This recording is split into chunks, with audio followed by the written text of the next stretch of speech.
Thank you, Black Star, for becoming a member, baby. Oh, panic braking. The Black Star. Woo! All right, but why are we in this position in the first place? It looks like he is hauling butt around this area, okay? So he's going 59. It looks like 59 miles per hour around this corner. Unsure why when he knows that there is people here and that there's an intersection here. So 59 miles per hour going around a corner is not a good spot, not a good speed for this.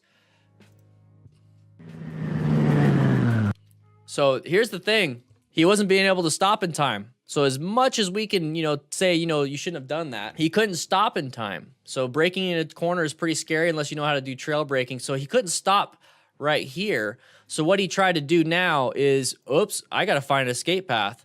And he did. So he put himself in this situation. If somebody else put him in this situation, it would have been like 100% great. But the simple fact that he put himself in this situation, it's kind of like, oh, okay, well, you did terrible, but then you did a good job saving yourself. Don't look at it as well, I can keep doing this kind of stuff. That's not the case. If you ever put yourself in a situation where you keep doing it over and over and over and over again, and you keep getting out of it because of skill set that you have, you need to start looking into maybe stop doing that. That way you don't have to keep using your skills.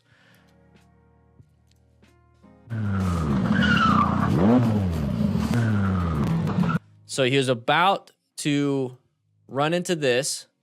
Okay, he was about to run into this. You see the braking, you see the fishtailing, everything. Luckily, he was able to stop applying those brakes and go this way. Very lucky. And here's another thing. He's very lucky that this spot wasn't just for incoming traffic or oncoming traffic. It is actually a spot that he could have gone.